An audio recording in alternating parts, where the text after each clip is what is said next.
Hello dear students. आज हम आप सबके लिए एक ऐसा इंपॉर्टेंट पॉइंट्स लेके आए हैं, एक ऐसा इंपॉर्टेंट टॉपिक लेके आए हैं कि शायद अभी तक यूनिवर्सिटी डिसाइड नहीं कर पाया है कि हमें बच्चों को किस वे में पढ़ाना है, बच्चों का एजुकेशन किस वे में देना है, बच्चों को पढ़ाने का क्या वे होना चाहिए, क्या पैटर्न होना चाहिए, किस टाइप से हम बच्चों को एजुकेशन दें। ये यूनिवर्सिटी काफ़ी कंफ्यूज है और ये इसलिए हम नहीं कर रहे स्टूडेंट्स कि ये फर्स्ट टाइम ऐसा हो रहा है। ऐसा अगर हम बात करें जब से ये हमारा एन ई पी 2020 आया है तब से ये यूनिवर्सिटी कंफ्यूज हो गई। यूनिवर्सिटी हमारा टोटली कंफ्यूज है। अभी तक यूनिवर्सिटी डिसाइड नहीं कर पाया हम बच्चों को किस पैटर्न पे बच्चों का पढ़ाई करा सके। ऐसा क्यों कहा जा रहा है स्टूडेंट्स?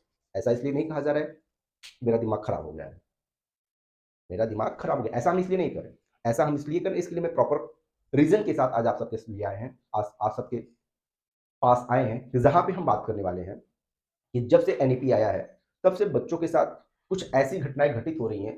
शायद कोई भी सोचेगा तो सब हंसेंगे कि यूनिवर्सिटी करना क्या चाहती है। आखिर बच्चों का जो पढ़ाई का जो तरीका होना चाहिए, बच्चों को किस वे में पढ़ना है, ये कब डिसाइड होगा भाई? आप हर एक 6 मंथ की ड्यूरेशन में, 5 मंथ की ड्यूरेशन में एक नया स्कीम लेके चले आते हैं, नई पॉलिसी लेके चले आते हैं, जहां पे आप बच्चों को बताते हैं कि हम अगर इस प्रकार से वर्क करें यह शायद बहुत इंपॉर्टेंट होगा, बहुत अच्छा होगा आप सबके लिए। रीजन देखिए, जब से हम बात करते हैं कि जब से ये हमारा एनईपी 2020 आया, अगर इसको राइट वे में डिकोड करें तो नेशनल एजुकेशन पॉलिसी होता है।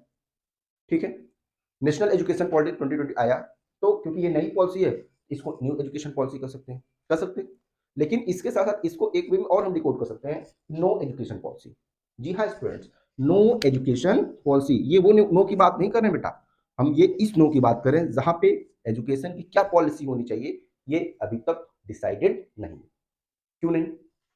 स्टूडेंट्स, आपको पता है कोविड आया, कोविड के दौरान काफी ज्यादा पैंडेमिक थी, काफी ज्यादा महामारी थी, आपको सबको पता है, सभी चीजें अस्त व्यस्त थी।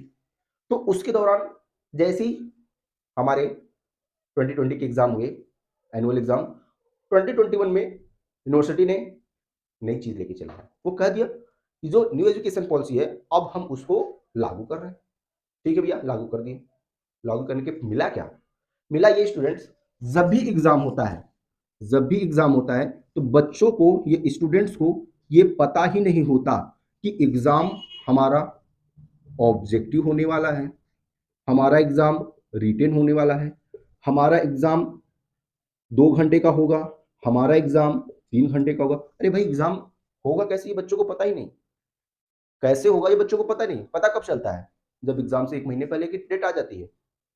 अभी प्रेजेंट टाइम में बात करें, इस समय एग्जाम यूनिवर्सिटी के द्वारा, प्रेजेंट टाइम में अगर हम बात करें स्टूडेंट्स, यूनिवर्सिटी के द्वारा आपको 2 आवर्स के एग्जाम कराए जा रहे हैं और एक दिन में आपके 3 शिफ्ट में एग्जाम कराए जाते हैं, शिफ्ट फर्स्ट, शिफ्ट सेकेंड और शिफ्ट थर्ड, आप सबको पता है।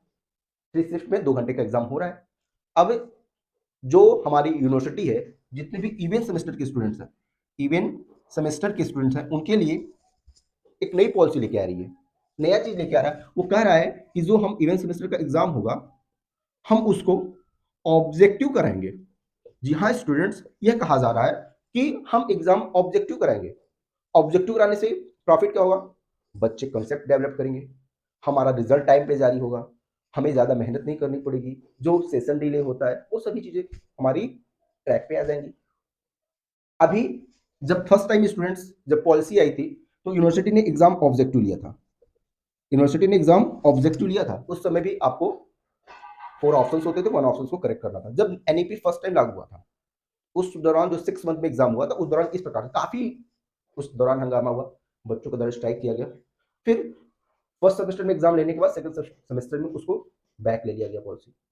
फिर क्या किया गया स्टूडेंट्स? उसके बाद आपके एग्जाम 3 घंटे के कराए जाने लगे। एग्जाम 3 घंटे कराने जाने के बाद फिर ये देखा गया कि एक दिन में 2 एग्जाम, हम 6 6 महीने पे एग्जाम कंडक्ट कराएंगे। तो 6 महीने में अगर एग्जाम कंडक्ट कराना है और अगर हम 3 घंटे का एग्जाम करा रहे हैं, उससे क्या हो रहा है? उससे प्रॉफिट, घाटा ये हो रहा है कि एग्जाम ड्यूरेशन काफी लंबा हो जा रहा है, बच्चों की क्लासेस नहीं चल पा रही हैं। फिर एक नई पॉलिसी लाई गई, अब क्या किया जाए? एग्जाम को अगेन 2 घंटे का किया जाए, एग्जाम को अगेन 2 घंटे का किया जाए। तो फिर 2 घंटे का एग्जाम किया गया। 2 घंटे के एग्जाम किए जाने के बाद प्रेजेंट टाइम में जो अभी तक लास्ट 2 ईयर से ये चीजों को फॉलो किया जा रहा था, लास्ट 2 ईयर से इन सभी पॉलिसी को फॉलो किया जा रहा है। प्रेजेंट टाइम में अब एक नई पॉलिसी आने वाली है, जैसा हमने बताया कि जो इवन सेमेस्टर के एग्जाम है वो हम ऑब्जेक्टिव बेस्ड लेंगे। ऑड सेमेस्टर के एग्जाम हम रिटेन लेंगे, जो कि हमारे 2 घंटे का होगा, जो कि हमारा 2 घंटे का होगा। तो 3 घंटे के एग्जाम से 2 घंटे के एग्जाम में आपके क्वेश्चन को सॉर्ट कर दिए गए, आपके क्वेश्चन को सॉर्ट कर दिए गए।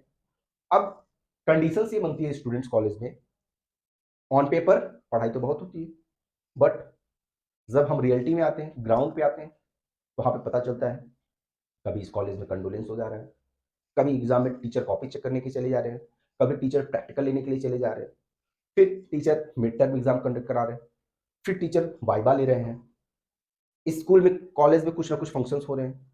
इसके दौरान जो कॉलेज में सेशंस चलते हैं, वो 6 मंथ का जो रिटेन होता है, उसमें अगर मिलता है बच्चों को पढ़ने के लिए 30 to maximum, minimum 30, maximum to 40 day, day की बात करें स्टूडेंट्स, डे इतने दिन क्लासेस सब चलती है मैक्सिमम। इसमें भी आपको पता है हफ्ते में 7 दिन, 6 दिन क्लासेस, 1 दिन छुट्टी, 7वें दिन कुछ ना कुछ आपके, हाँ, फेस्टिवल्स पड़ जाते हैं, कुछ ऐसी चीज़ें पड़ जाती हैं, तो टीचर्स को पढ़ाने का समय ही नहीं मिल रहा है बच्चों को। दूसरा, बच्चे खुद नहीं समझ पा रहे हैं कि हमें पढ़ना क्या है, किस तरीके से हम पढ़ें। आज ये लिख के हम पास हो जाएंगे, कल हमको ऑब्जेक्टिव पढ़ना है। ये आज तक, अभी तक अगर हम बात करें बच्चे, तो यूनिवर्सिटी कंफ्यूज्ड है टोटली। हम किस वे में एजुकेशन सिस्टम को लेके चलें जहाँ पे हर एक चीज़ें काफ़ी अच्छी हो सके। तो आई थिंक स्टूडेंट्स, अब लगभग 4 साल कंप्लीट होने वाले हैं और हम लोग 2025 में एंट्री कर गए हैं। अब जो आपके इवेंट सेमेस्टर के एग्जाम होंगे, अगर ऑब्जेक्टिव होने वाले हैं, तो एक यूनिवर्सिटी हम चाहते हैं स्टूडेंट्स आप सबके लिए कि ये एक डिसाइडेड फैक्टर हो, कंफर्म हो।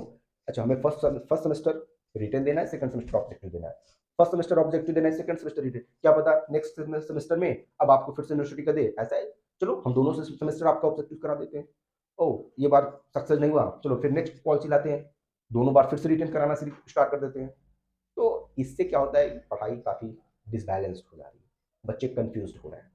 तो उस सिस्टम को हम थोड़ा-सा अपने माध्यम से हम कहना चाहेंगे, स्टूडेंट्स आप पढ़ाई करिए, तो पढ़ाई करते दौरान आपको वो लेवल तक पढ़ना है, उस लेवल तक पढ़ना है, कि जहाँ पे अगर यूनिवर्सिटी किसी भी पैटर्न में एग्ज़ाम ले ले, किसी भी वे में एग्ज़ाम ले ले, आप वहाँ पे वीक ना पढ़ो, आप स्ट्रॉन्ग पढ़ो। वीक कब पढ़ोगे? जब आप नहीं पढ़ोगे। प्रेज़ेंट टाइम में बहुत हार्ड वर्क आप सबको करना पड़ेगा, क्योंकि डिसाइडेड नहीं है, अगर स्टूडेंट्स अगर ऑब्जेक्टिव एग्ज़ाम्स हो जाएँगे, आप रिटेन एग्ज़ाम के प्रॉफिट्स क्या होते हैं, आप अगर आ रहा है, आप अच्छे से लिखते हो, नहीं आ रहा है तो कुछ बना के भी लिख सकते हो, अपने मन से कुछ भी लिख सकते हो। तो वहाँ पे कुछ मार्क्स पाने के चांसेस होते हैं। बट स्टूडेंट्स, जब ऑब्जेक्टिव क्वेश्चंस होने लगेंगे, यहाँ पे आपको कुछ मौका ही नहीं मिलेगा। 1 मिलेगा तो नंबर पूरा मिलेगा, नहीं मिलेगा तो 0 मिलेगा। और अगर क्राइटेरिया 33% पास मार्किंग हो गई, 40% पास मार्किंग हो गई, तो 40% बिलो जितने भी स्टूडेंट सबको बैक लग जाएगा। तो यहाँ पे आपको बहुत मेहनत करने की ज़रूरत पड़ेगी। यहाँ आपको बहुत स्ट्रॉन्ग बनना पड़ेगा, और यहाँ पे आप मॉडरेट और मीडियम रहोगे तो भी चल जाएगा। यहाँ पे जब तक आप स्ट्रॉन्ग नहीं रहोगे, आप अच्छे स्टूडेंट हो, 100 टू 100 गेन कर पाओगे। वीक स्टूडेंट हो, 40 गेन करना आपके लिए काफ़ी टफ हो जाएगा। लेकिन यहाँ पे भी आपको एक वे में मैक्सिमम स्टूडेंट्स पास हो जाते हैं, बट यहाँ पे पास होने की पॉसिबिलिटी बहुत ही कम हो जाएगी ऐसे स्टूडेंट्स जो हमारे वीक कैटेगरी के हैं। तो जो हमारे स्टूडेंट्स मजबूत हैं, पढ़ने में अच्छे हैं, स्ट्रॉन्ग कैटेगरी में आते हैं, बेटर कैटेगरी में आते हैं, उन सब के लिए तो कोई दिक्कत नहीं भाई, किसी भी वे में आप एग्ज़ाम ले लो, हम तैयार हैं। बट ऐसे स्टूडेंट्स के लिए काफ़ी प्रॉब्लम्स होने वाली है, जो हमारे एग्ज़ाम के दौरान पढ़ते हैं। एग्ज़ाम के दौरान पढ़ोगे, क्या पता 70 क्वेश्चंस आ गए, 30 क्वेश्चंस पा करने में आपके पसीने छूट गए, 30 क्वेश्चंस करने में आपके पसीने छूट गए। इसलिए स्टूडेंट्स, बी केयरफुल, पढ़ाई को लॉजिकली ना लेके कि हम एग्ज़ाम के दौरान पढ़ लेंगे, हमारा काम हो जाएगा, नहीं। अब हमें एग्ज़ाम के लिए जो पढ़ना है, काफ़ी मजबूती के साथ पढ़ना है। तो स्टूडेंट्स, वीडियो को लाइक, शेयर, सब्सक्राइब करते रहिए। फर्दर किसी भी प्रकार की अपडेट्स और इन्फॉर्मेशन के लिए चैनल को सब्सक्राइब कर ही रहिए। साथ ही साथ चैनल का बेल आइकन प्रेस कर लीजिए, जिससे सभी वीडियो के नोटिफिकेशंस आपको मिलते रहेंगे। Thank you, bye bye.